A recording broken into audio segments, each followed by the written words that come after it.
savez comment David marche? Hein? Il marche comment? Par la foi. Par la foi. Et encore,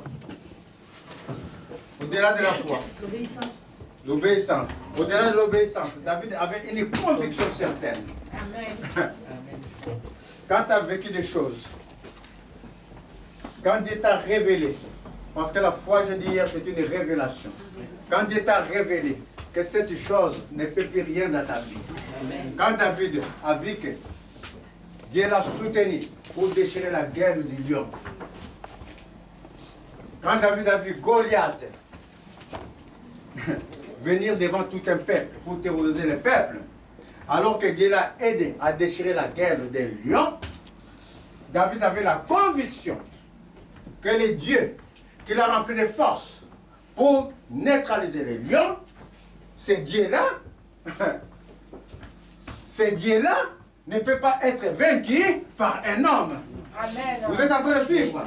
Quelle que soit sa force, sa puissance, quelle que soit la force du mal, je suis en train de dire, cette force du mal ne peut pas vaincre l'autorité de l'œuvre de la croix. Amen. Merveilleux Seigneur.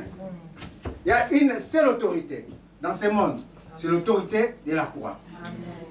La Bible déclare dans le livre de 2 Pierre 1, sa divine puissance nous a donné tout ce qui nous a donné au moyen de la connaissance, tout ce qui contribue. Je vais le lire comme ça. 2 Pierre 1, verset 3 dit comme ça. Sa divine puissance nous a donné tout ce qui contribue à la vie et à la piété. Tout ce qui contribue à la vie de l'homme. Comment tu dois vivre, comment tu dois être, comment ta vie doit être. C'est ça que la parole veut dire. Et à la piété, et aux choses de Dieu, pour te faire voir, connaître les choses de Dieu, au moyen de la connaissance de celui qui nous a appelés par sa propre gloire et par sa vertu. Nous connaissons notre façon d'être. Nous connaissons les choses de notre vie. Nous avons notre vie par la connaissance de celui qui a manifesté une puissance. Comme j'avais dit hier encore, la vie d'un homme en général, ça commence par l'autorité de la croix. C'est là que tout a commencé. Parce que la parole déclare que Christ a été crucifié avant la fondation du monde.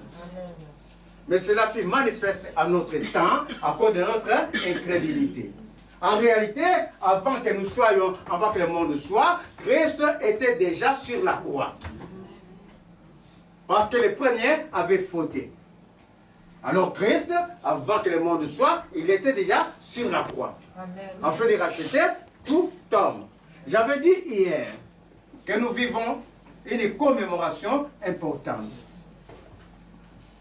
Dans cette commémoration, le premier des œuvres de Dieu, c'est l'œuvre de la croix.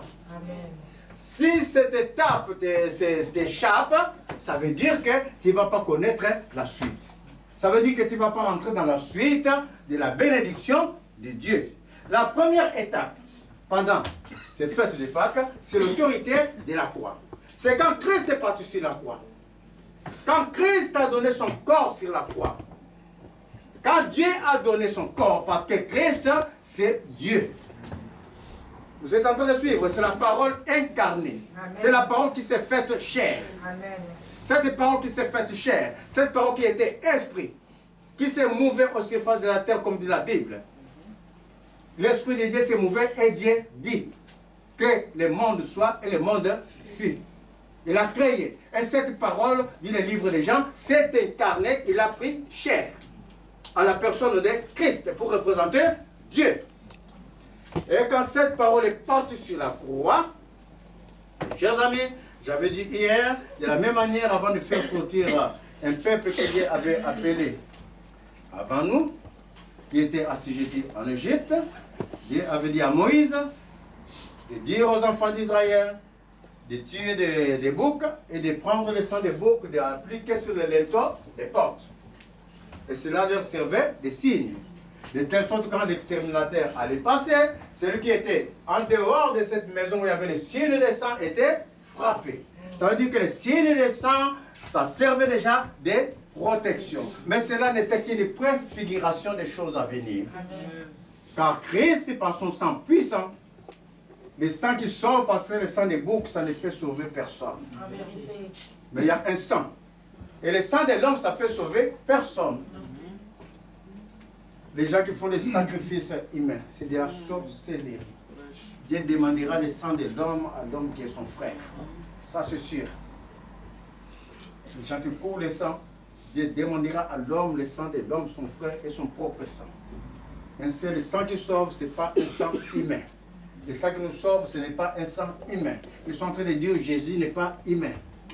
Il a pris la forme d'un homme, il a pris la nature d'un homme, mais Jésus, il est Dieu. Amen. Tout a été fait par lui et pour lui. Qui peut faire toutes choses si ce n'est pas le Père créateur. Et le Père créateur, il est Dieu. Alors il a fallu que Dieu vienne prendre la place d'un homme, avoir un sang pur, qui va être aspergé comme autrefois. Tout péché était pardonné par l'aspersion du sang des boucs. Et ça pouvait tuer des animaux comme tu veux, ça ne va pas enlever tes péchés. Vous êtes en train de suivre? Tu peux faire des sacrifices d'animaux, ça ne va pas enlever tes péchés. Et si tu vas plus loin, tu verses le sang des noms, on te les redemandera. Est-ce que vous êtes en train de suivre? On te les redemandera. Il y a un seul sang qui nous a sauvés, un seul sang qui peut sauver encore aujourd'hui, c'est le sang de Dieu lui-même, qui a été manifesté en Christ. Le sang-là avait pour but premier de pardonner d'abord nos péchés, d'ouvrir un chemin pour que l'homme ait encore accès à Dieu. Parce que le péché t'avait séparé de Dieu. Dieu ne tolère pas le péché dans sa forme d'esprit. Dieu ne tolère pas le péché. Dans sa forme d'esprit, parce que Dieu, il est esprit, quand il pêche, l'esprit va trancher. Alors pour apaiser la colère, pour apaiser sa propre colère, il va prendre ta place pour comprendre pourquoi tu es pécheur. Pour comprendre pourquoi le mal ne quitte pas ton cœur, alors qu'il t'avait créé parfait. C'est ça qui est l'histoire. Et en prenant notre place, il est à même non seulement de comprendre nos émotions, notre souffrance, nos péchés, et de pardonner parce que c'est que l'homme est composé aussi de la chair qu'il avait fait et la chair est faible. Il va pardonner à celui qui va donner le cœur. À celui qui va dire qu'aujourd'hui je crois que ton sang m'a sauvé, je ne pécherai plus au Père. Même en dernière minute, il y a un homme qui a été crucifié à gauche de Jésus, à sa droite, peu importe, Jésus était au milieu. Cet homme c'était un voyou. L'autre qui était à gauche de Jésus disait, si tu es Dieu, on donne aux anges de venir te sauver. Si tu es Dieu, sors de la croix.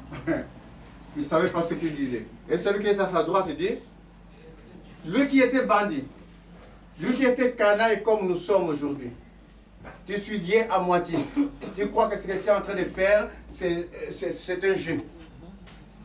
Mes chers amis, quand nous prononçons les paroles, quand nous sommes en train de prier Dieu, nous sommes dans un monde spirituel. Il n'y a rien de physique. Les anges sont parmi nous, en train d'entendre la parole. Les anges plongent leur regard pour voir la suite de l'histoire de Dieu. Et cette suite-là, c'est par nous.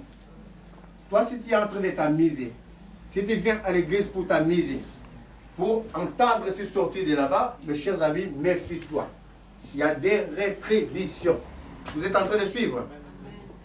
Alors ce monsieur, qui était un pécheur, il lui dit, mais pourquoi insultes-tu Dieu? Il était canaille comme nous, tu vis sans Dieu.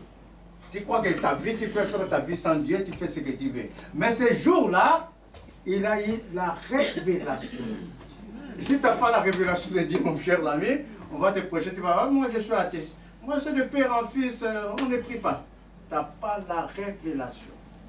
Ce jour-là, c'est monsieur qui est à la droite de Jésus, a eu la révélation que Jésus était Dieu. Pourquoi insultes-tu Dieu, dit-il. Et il continue, Seigneur, souviens-toi de moi quand tu seras dans ton royaume.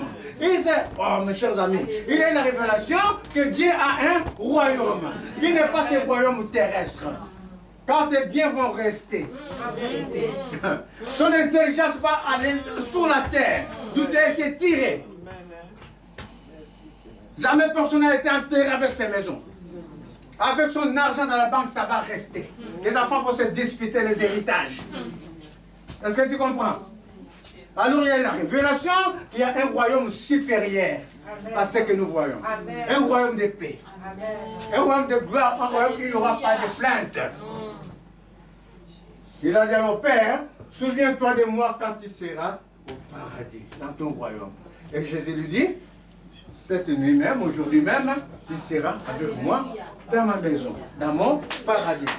Merveilleux Seigneur. Ça veut dire qu'il n'est pas trop tard, quelle que soit notre condition. J'avais dit hier, nous ne sommes pas dans les temps de miséricorde. Nous sommes dans les temps de l'amour. L'amour surnaturel. L'amour qui couvre tout. L'amour qui pardonne. L'amour d'un père aimant, tout simplement. Qui ne demande rien en retour que notre cœur. Il ne demande pas des ambitions, de quoi que ce soit, sinon tu peux laver ta bouche. Tu peux enlever tes sandales pour prier. Tu peux te prosterner pour prier. Si ton cœur n'est pas pur, ta prière que tu es en train de faire est nulle. Vous êtes en train de suivre? C'est ce qu'il demande, un cœur pur. Il regarde qu'au cœur. Rien d'autre. Il regarde qu'au cœur, rien d'autre. Un cœur qui médite la justice, l'amour, la paix, la joie. La joie de Dieu est notre force. Amen. Il n'est pas trop tard. Comme ces brigands qui étaient sur la croix, Jésus nous appelle encore aujourd'hui, quelle que soit notre façon de vivre, à croire seulement, à croire en l'œuvre qu'il est venu faire. Et quand tu as fini de croire à cette œuvre, la parole déclare, tu vas rentrer dans une autre dimension. Amen. Nous ne resterons pas dans la dimension de croire à la mort de Jésus. Nous resterons dans la dimension de Jésus-Christ crucifié et ressuscité. Amen. Ces deux étapes sont des étapes importantes dans la vie. Amen.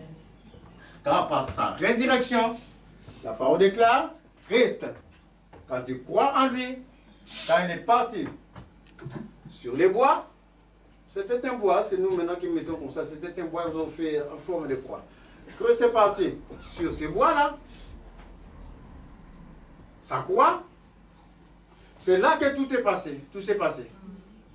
Ce n'est pas quand on le fouettait là. Quand on le fouettait là, c'était que la méchanceté des gens, qui disaient que tu n'es pas fils de Dieu, tu es fils de Dieu, défends-toi. Tiens, on lui met la couronne d'épines. Si tu es fils de Dieu, tu peux écarter ça. Mais Jésus, il ne va pas l'écarter parce qu'il a une mission. Dieu s'est donné une mission. Amen. Il faut qu'il souffre. Il faut qu'il sente ce que tu souffres toi. Il faut qu'il sente ce que les gens te font. Il faut qu'il sente quand tu es incapable de faire les choses. Il faut qu'il sente quand tu es dans la tristesse, dans la détresse. Alors pour les sentir, ce n'est pas là. Ça c'est la méchanceté des hommes, couronne d'épines, fouet. Ça c'est la méchanceté des hommes qui croient gagner. Mais la parole déclare, s'ils savaient que pendant qu'ils les fouettent, qu'ils allaient l'amener à la croix et que ce qui allait arriver ensuite, ils n'allaient pas crucifier les princes de gloire. Parce que ce qui va s'en suivre, quand Jésus va se mettre sur sa croix, mes chers amis, c'est là que notre histoire commence. Parce que c'est là qu'il commence à prendre ton mal. Oh, yes. Ce n'est pas là, c'est là qu'il commence à prendre ton mal. Amen. C'est là que tout vient en lui comme ça. 7 milliards de personnes. Et même ceux qui sont encore dans tes entrailles que tu n'as pas vu. Ceux qui sont dans tes entrailles, qui ne sont pas nés encore, et ils sont en Dieu. J'avais parlé de la préexistence hier. Nous existons déjà en Dieu. Amen. Donc plus de 7 milliards de personnes de ce monde, des enfants abandonnés, des femmes qui font des enfants et jettent dans les égouts. Mes chers amis, personne n'est demandé d'aller faire un enfant. Et quand tu fais un enfant, tu jettes dans les égouts. Et Jésus a vu cela parce que l'homme est sa créature. L'homme, il est créé par Dieu. L'homme est à l'image de Dieu. Et Jésus a vu tout cela, les malheurs qui vont rentrer dans ces familles-là. Les gens qui impunément ne respectent plus l'humain. Ils sont comme ça, on ne sait pas ce qu'il lui prend, tape sur l'humain tombe. Jésus a vu tout cela. Vous êtes en train de comprendre? Et tu veux quelque chose, tu es bloqué. Parce qu'on dit que tu es incapable. Alors que Dieu t'a créé capable. Quand Dieu créa toutes choses, tout était parfait. En vérité. Est-ce que vous êtes en train de suivre? Et Jésus a vu tous les malheurs de l'homme. C'est là qu'il va commencer. Là, ça va venir en lui.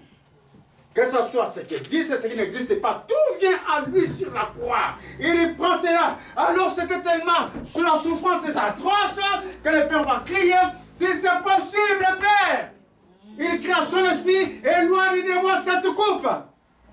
Si c'est possible, Père, éloigne de moi cette souffrance.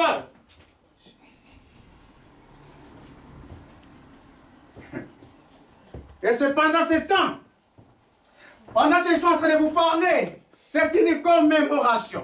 Pendant que nous commémorons, ça veut dire que si tu es en train de croire à l'œuvre qui est en train de se passer aujourd'hui, je suis en train de dire qu'il sortira d'ici libre. Amen. Jésus a crié. Si c'est possible, Père, éloigne de moi cette coupe. Éloigne de moi cette souffrance. L'esprit ne répond pas, l'esprit s'éteint. Parce qu'il faut qu'il aille jusqu'au bout de ce que Dieu a décrété. C'est dans le décret de Dieu. C'est dans le plan de Dieu. Si Jésus ne va pas à la croix, l'homme ne sera pas sauvé. Si Jésus ne marche pas jusqu'à la croix pour prendre ta souffrance, tu ne seras pas libéré. Un homme ne peut pas te sauver, quelle que soit sa puissance, quelle que soit sa richesse, quelle que soit sa force, son intelligence. Un homme ne peut pas te sauver. Il faut que vous le sachiez. Est-ce que vous comprenez? Et toi-même, tu ne peux pas te sauver. Il y a des situations où tu te trouves bloqué. Tu sais que si ce n'est pas Dieu, je ne peux rien faire. Alors lui est venu prendre tout cela. Au moment où il s'est mis, on mettait des trucs sur lui. Il commence à sentir tout ça. Même sur les enfants qui ne sont pas encore nés. Dieu a vu déjà leur souffrance. Et quand Jésus rendit l'esprit, Jésus rendit l'esprit. Oh, merveilleux Seigneur. La Bible spécifie toutes choses. On n'a pas dit Jésus rendit. Jésus rendit quoi? L'esprit. Dieu n'a pas? Dieu n'a pas? Ah, il faut avoir la conviction, ma fille. Dieu n'a pas? Dieu, il est? Esprit. Quand Jésus rendit son esprit à celui qui est Père, de la même manière que je vous parle, je suis Pierre, je parle, j'ai un corps, j'ai une âme. Il y a 3 personnes en Pierre. Dieu, il est esprit. Au commencement, il y a Dieu. Et quand il y a Dieu, on dit après la parole, l'esprit de Dieu s'est mouvé sur la surface de la terre. Donc, c'est toujours Dieu. Et après cet esprit, qui est Dieu, parle. 3 personnes en Dieu. Amen. La fameuse Sainte Trinité. 3 personnes en Dieu. Qui se manifestent chacun dans son rôle différent. Amen. Vous êtes en train de suivre? Amen. Quand Dieu remet son esprit dans les mains de celui qui a soumis toutes choses, parce qu'il est devenu fils. Il est devenu fils, ce n'est pas parce qu'il est né d'un homme et d'une femme. Jésus n'est pas né de la sémence d'un homme. Jésus est né par le Saint-Esprit, qui a dit à une femme, parce qu'il avait donné la promesse, qu'il va naître dans la lignée du roi David, et cette femme qui est dans la lignée de David vivait dans la sainteté. Alors Dieu dit, l'ange vient la voir et dit, il a plu à Dieu. Il a plu à Dieu d'habiter en toi. Amen. Qui sera enceinte. Et la femme a dit, mais comment cela se fera-t-il? Je ne connais point d'homme. Je ne trafique pas avec un homme. Mais comment je peux être enceinte? Là, je lui ai dit, ne crains rien, car l'enfant qui naîtra de toi vient du Saint-Esprit lui-même, qui te couvrira de son ombre, et tu seras enceinte miraculeusement. Amen.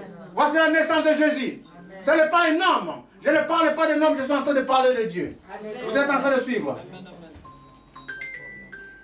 Tu mettez l'important. Je ne suis pas en train de parler d'un homme, je suis en train de parler de Dieu. Amen. Et quand tu as donné ton cœur à ce Dieu-là, la deuxième manifestation de Dieu. Parce que la troisième manifestation va venir en esprit. Il va venir en esprit, remplir, conduire. Parce qu'il peut être nécessaire. Il t'a sauvé. Voici un enfant est en train de fauter. Et le père fait quoi? Il dispose de tout les biens dans les mains de son enfant. Mais le père va surveiller l'enfant. Pour ne pas que l'enfant déroute. Alors pour surveiller, il va revenir encore lui-même le Saint-Esprit. Pour te guider, te conduire, te soutenir, pour combattre pour toi. Amen. Parce que ta foi est encore faible. Mes chers amis, la parole déclare. Le jour de sa crucifixion, une chose s'est passée. Quand Jésus rendit l'esprit, une chose s'est passée. On dit ce jour-là, les drapeaux de l'église s'est déchiré en deux. Le drapeau du temple s'est déchiré en deux. Pour montrer que tu as maintenant accès au Dieu vivant. Sans faire des sacrifices. Sans faire quoi que ce soit parce que tu crois à moi. Voici le chemin est ouvert. Parce que les drapeaux là barraient la route vers les saints des saints et les saints où étaient les peuples. Alors Jésus, ça va déchirer les drapeaux. Mes chers amis, il s'est passé encore quelque chose de notable ces jours-là. Mes chers amis, il y a eu une puissance. La terre a tremblé. Non seulement la terre a tremblé, et ceux qui ont vécu avec Jésus dans la même contrée, mes chers amis, ces jours-là, les tombeaux se sont ouverts. Amen. Les tombeaux où était la mort, s'est ouvert, la mort a rendu les corps vivants. Alléluia. Alléluia. Et non seulement vivants, ces jours-là, les couvercles des tombeaux. C'est à côté, mais la parole déclare, il a précisé bien. Mais c'est à la résurrection de Jésus que ces morts-là sortirent à Jérusalem pour enseigner la parole. Alléluia, alléluia. Pas avant, c'est à la résurrection. Amen, amen, amen. Quand Jésus a rendu l'esprit, la force de Satan était finie. Amen. Il a pris tout de nous. Et puisque nous croyons ensemble qu'il a pris tout de nous, nous allons maintenant ressusciter en nouveauté de vie. Voici pourquoi, quand les tombeaux étaient ouverts, voici pourquoi que ceux qui étaient morts, ils ont ressuscité qu'à la résurrection de Jésus. Quand la parole déclare à sa résurrection, Jésus, Dieu l'a amené à sa droite. C'est-à-dire, Dieu est à sa droite. Assis à la droite de Dieu, c'est-à-dire dans sa force. Amen. Il est assis dans toute sa force, il est élevé. Amen. Et ceux qui croient en lui, meurent avec lui. C'est-à-dire, tous ceux qui étaient tracassés meurent avec Jésus, qui ressuscitent avec Jésus en nouveauté de vie. Amen. Vous êtes en train de suivre? Amen. Mais cette nouveauté de vie exige une chose que j'avais dit hier, c'est la foi. Sans foi, mes chers amis, Dieu ne te sera pas agréable. Sans cette révélation de la foi en Dieu. Pas la foi à ce que toi tu fais. C'est ta foi à ce que toi. C'est bien. C'est une conviction que je vais réussir. Mais quand tu vas réussir, toi tu n'as pas vu tous les pièges qui sont aux alentours. Et Dieu, lui, quand tu as la foi en lui, il voit tous les... Un exemple simple que j'ai donné aux enfants. Voici ce jeune homme, il a 17 ans. Il a l'argent. Son père a des sous. Et ce jeune homme, il arrive à avoir 19 ans, 20 ans lui-même, il a un bon poste, il a des sous. Et ce jeune homme va acheter une Alfa Romeo, bien une Mercedes, une voiture de vitesse. Est-ce que vous comprenez? Ce jeune homme, quand il parle comme les enfants d'aujourd'hui, il s'emporte. Parce qu'ils ont le sang vif. Dieu voit tout cela. Et malgré l'argent, il va chez le concessionnaire, on ne lui donne pas cette voiture qui roule vite. Il ne comprend pas. Mais j'ai tout. J'ai mon argent. Pourquoi il ne veut pas qu'il achète? Il s'en va, dit non, tu n'achètes pas. Il continue sa vie tranquille. Et ce jeune homme, maintenant, il a 40 ans. Il a sa femme, il a ses enfants tranquilles. Au lieu de rouler à 140 comme il faisait autrefois, dans la voiture de son père, il commence à rouler, on demande 90, celui-là 85. Parce qu'il commence à penser à ses enfants. Il va rester à 85. Et c'est là que Dieu dit, voici les moments.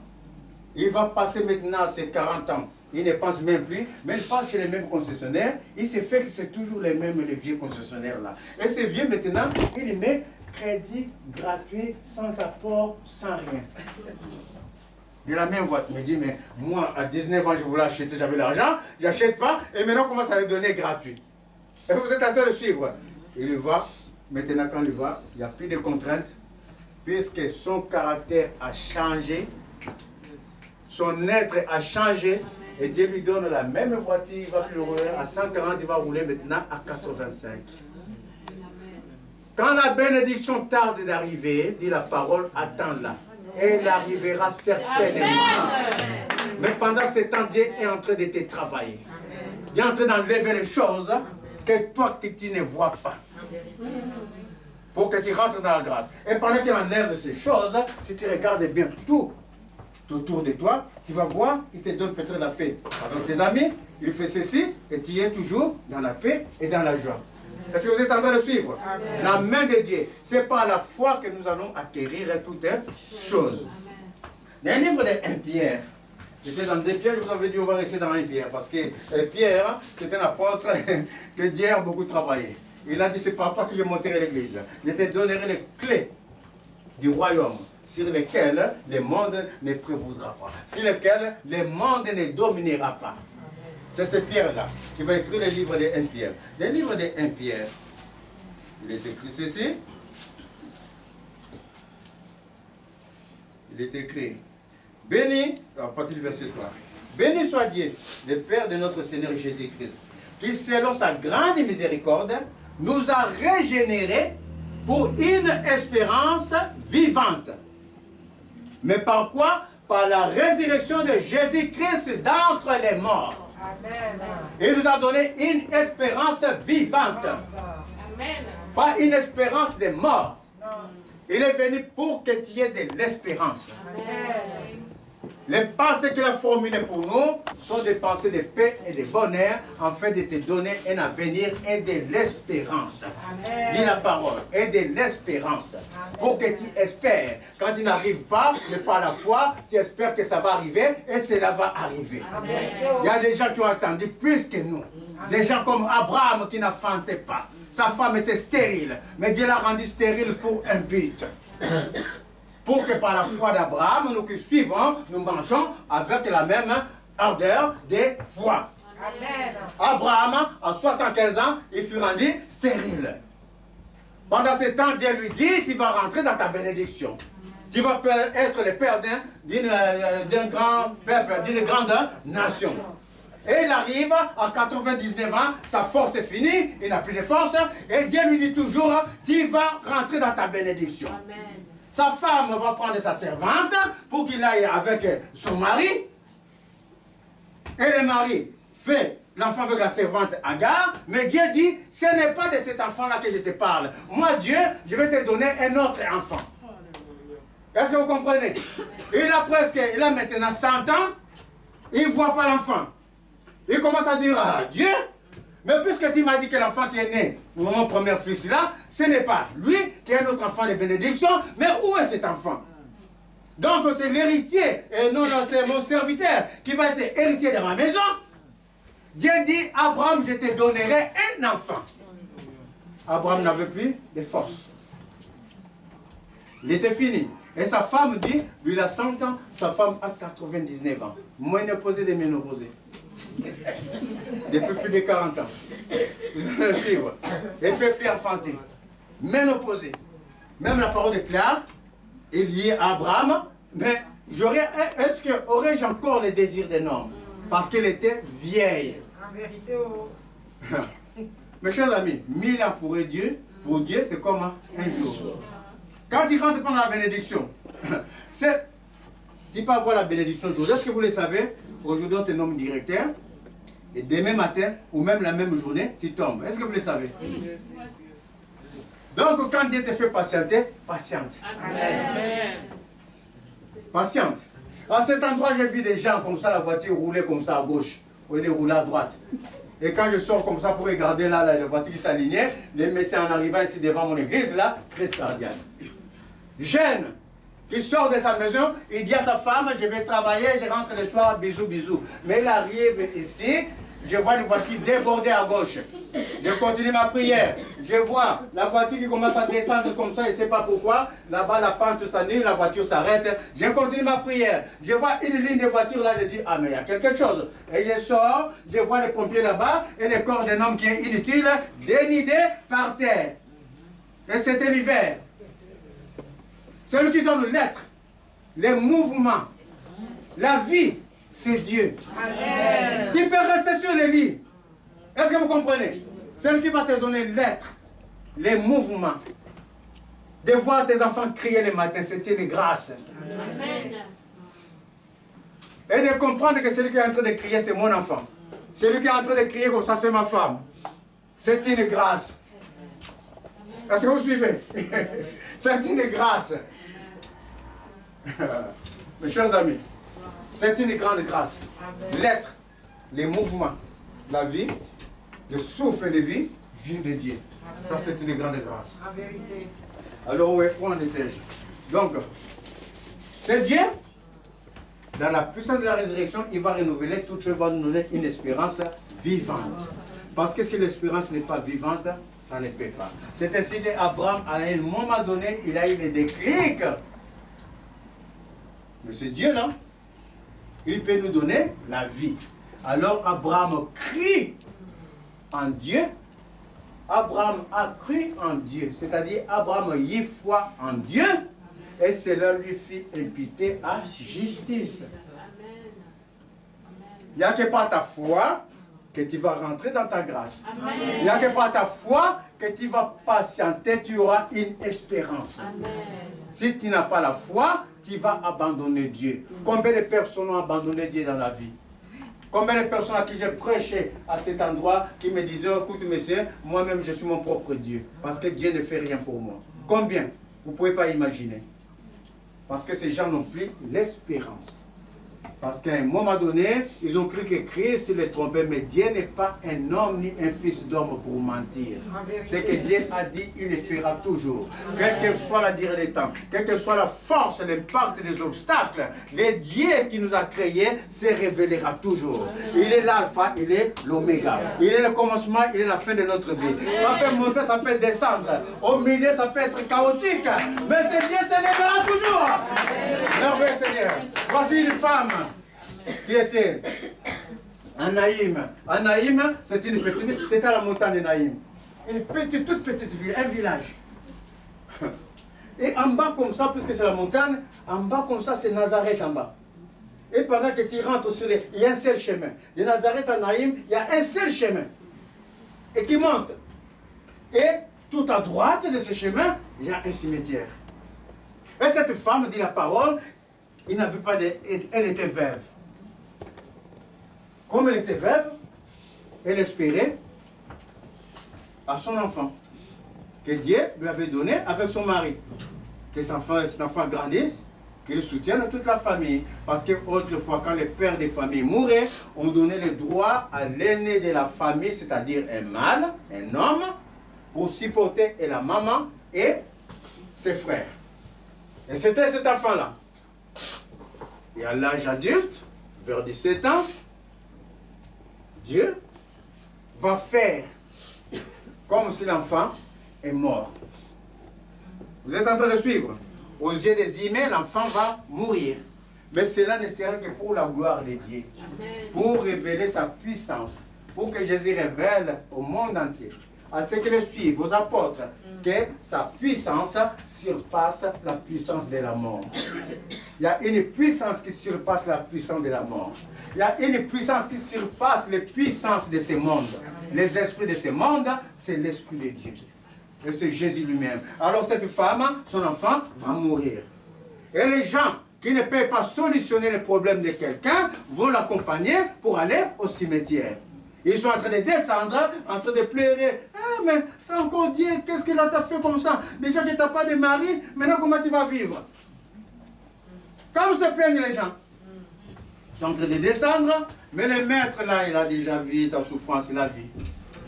Dites avec moi, le maître a vu déjà ma souffrance. Je ne mourrai pas. Oh, je vivrai. Jésus a vu sa souffrance, il va dire aux apôtres, montons. Mais on va monter où, maître? On est montons. Alors Jésus, il commence à monter au croisement des chemins de Naïm, il rencontre ce cortège de morts. Lui, Jésus amène le cortège de vie. Amen. Jésus amène le cortège de vie. Amen. Le cortège des morts est en train de descendre, mais la vie qui a bravé la mort, la vie va rencontrer la mort pour dire à ta mort, quitte au nom de Jésus. Amen. Est-ce que vous êtes en train de suivre? Amen. Alors Jésus va rencontrer cette femme, et la parole déclare, Jésus rendit l'enfant vivant à la femme. Amen. Jésus dit à la mort, lâche mon peuple pour adorer Dieu. Amen. Je suis en train de dire que les obstacles qui t'enferment dans l'ombre de la mort, qu'est-ce que tu n'arrivais pas à faire?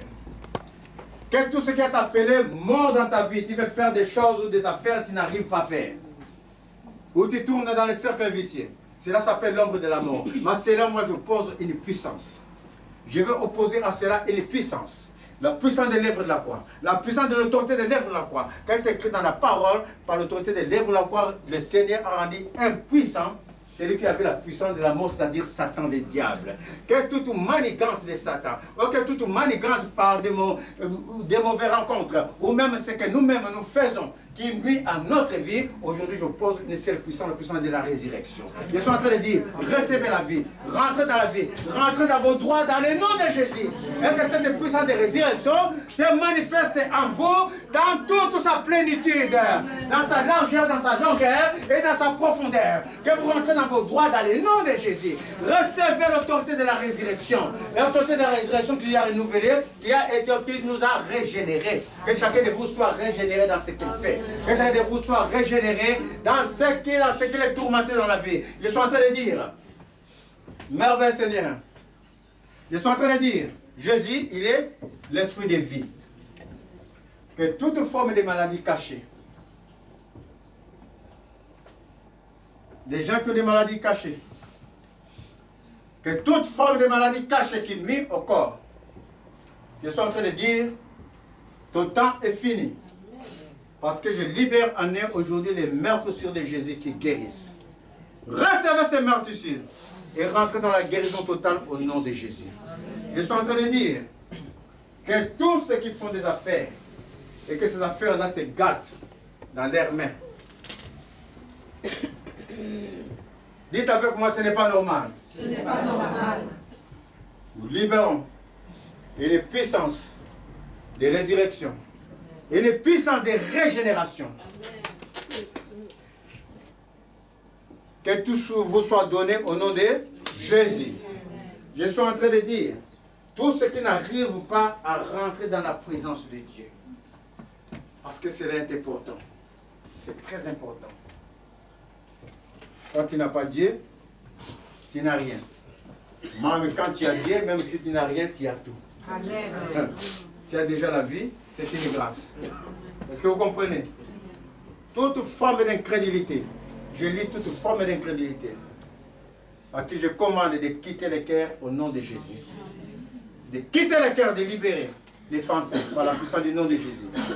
Et revêtez le casque du salut, qui est la parole de Dieu, que la parole profonde de Dieu soit suscitée dans vos cœurs.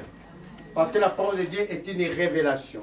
C'est par la foi, sans connaître Dieu, sans connaître les Écritures, que l'homme a su que la terre a été créée par Dieu.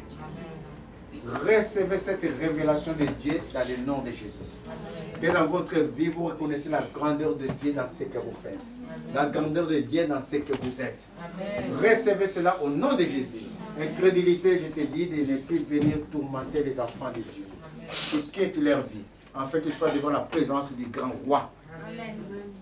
Je suis en train de dire, vos corps, vos vies n'est pas une vie de tourment. n'est pas une vie de tourment. Le Seigneur avait dit à Moïse, va dire à Pharaon, de libérer mon peuple afin que mon peuple aille me louer. Nous sommes créés pour bénir notre Créateur. Nous sommes créés pour louer le Seigneur. Les anges sont puissants en force, mais ils sont toujours devant la face de Dieu en train de les louer. Et toi, tu n'es qu'un humain. Et Dieu t'a fait encore une faveur supérieure aux anges. Parce que toi, tu es à l'image de Dieu. L'ange n'est pas à l'image de Dieu. Toi, tu fais la suite du royaume. L'ange regarde ce que toi, tu fais pour la suite du royaume. Toi, tu vas juger avec Jésus. L'ange va regarder, toi, tu vas faire le jugement. Ça veut dire que nous sommes supérieurs aux anges. Est-ce que vous comprenez? Et ces anges qui sont supérieurs en force, mes chers amis, il ne faut que louer Dieu. Alors Dieu a dit à Moïse, dis à Pharaon de libérer mon peuple afin que mon peuple aille m'adorer. Je suis en train de dire à tous ceux qui sont en train de tracasser de votre vie, selon la parole de Dieu, j'ordonne à ces obstacles de libérer vos vies, quelle que soit la nature de l'obstacle, quelle que soit la nature de l'obstacle, parce que toute chose est nommée, dit la parole. Mais il y a un seul nom, un nom puissant, un nom surnaturel. Un nom qui donne la vie, un nom qui domine sur tout nom nommé dans ce siècle comme dans le siècle à venir, c'est le nom de Jésus. Je suis en train de dire dans le nom de Jésus, que toute forme de situation qui est en train de bloquer votre vie, que toute forme de situation qui est en train de nuire à votre vie, de lâcher prise, de vous lâcher, afin que vous allez adorer le Seigneur. Amen. Recevez la liberté. Au nom de Jésus. Et soyez béni, merveilleux Seigneur. Gloire à Dieu. Aujourd'hui, c'est un grand jour, c'est la Pâque de l'Éternel. C'est la fête des Pâques. Parce que Pâques, c'est ça la fête. C'est la fête des Pâques. Parce que la Pâque juive est fête des Pâques. C'est bien différent. Donc aujourd'hui, c'est une fête des Pâques. C'est une commémoration de la mort de Jésus. Ce que je voudrais que vous reteniez, tout un chacun de vous, que c'est un jour important dans notre vie, où Jésus est venu racheter, prendre tout de nous. Non seulement prendre tout de nous, mais à sa résurrection, il nous a donné une espérance vivante. Est-ce que vous comprenez? Amen. Nous allons marcher par cette foi et surtout que la parole déclare à sa résurrection, il est assis à sa droite et il nous a élevés avec lui dans les lieux célestes. C'est-à-dire, il a élevé ton esprit dans les lieux célestes. Ce n'est pas ton corps, c'est ton esprit et dans les lieux célestes avec lui. C'est-à-dire, tu as l'esprit des aigles, de l'aigle. L'aigle surpasse tous en intelligence, en force, en puissance. Ça veut dire que les choses de la vie, si tu as foi en Dieu, ne peuvent pas te nuire. Parce que tu es au-dessus. Vous êtes en train de suivre? Parce que tu es au-dessus de cela. Je veux que cela soit notre conviction comme David. Quand il a su qu'il est au-dessus de la force de l'homme. Quel que soit ces géants d'Anaka, David l'a fait tomber dans le nom de Jésus. Parce que quand tu marcheras dans tes combats, sache que le Seigneur va combattre pour toi. Ce n'est pas toi qui combats. Il a combattu déjà à la croix. Et le Saint-Esprit continue de combattre pour toi. C'est ça la réalité. Quand David voulait monter au combat, il a demandé, Seigneur, monterai-je? Dieu dit non. Attends quand tu vas voir un petit vent et les cimes des arbres comme ça en train de bouger, sache que c'est ma présence, j'ai fini de combattre, alors va à ma suite combattre. C'est Dieu qui combat pour nous. Amen. Ne faites pas des efforts dans vos situations. Est-ce que vous allez en suivre? Je n'ai pas dit que vous restez inactif, c'est pas ça que je suis en train de dire. Pour rentrer dans un travail, il faut au moins faire un CV. Vous comprenez? Pour avoir la capacité de fabriquer cette porte, il faut au moins étudier. Parce que cela vient de Dieu. Ça, c'est les capacités. Mais à partir du moment que tu as fini d'étudier, tu sais, il y a un savant, je ne sais pas son nom, j'oublie, mais dans une chose, à la fin de sa vie, il a béni, je crois que c'était Newton, je ne sais pas, peu importe. En tout cas, il a compris que ce qu'il est en train de faire, son intelligence, ce n'est pas des hommes, ça venait de Dieu. Je crois que c'est lui qui a trouvé la pesanteur, la relativité des deux, des trucs comme ça. Là. Il a compris que son intelligence, ça pouvait venir que de Dieu. Ça ne vient pas des noms parce qu'il comprenait des choses extraordinaires. Est-ce que vous comprenez? Des choses extraordinaires. Mais si tu as intelligence en Dieu, mes chers amis, tu vas décimer le monde. Parce que l'orgueil va monter dans ton cœur. Mais si tu as l'intelligence de Dieu, tu as la sagesse de Dieu. Pas la sagesse qu'un homme peut acquérir par l'expérience des âges. Je ne parle pas de cette sagesse. Je parle de la sagesse de Dieu, qui est une vertu. Est-ce que vous comprenez? Ce n'est pas que parce que tu es vieux, et l'expérience de la vie a fait que tu deviens sage. Ce n'est pas de cela, ça c'est un homme. Parce qu'un jour tu peux changer. Mais la sagesse de Dieu, ça ne change pas. Ça reste avec toi. Recevez cette sagesse au nom de Jésus. Et soyez bénis. Amen. Merveille Seigneur. Il est ressuscité. Il va,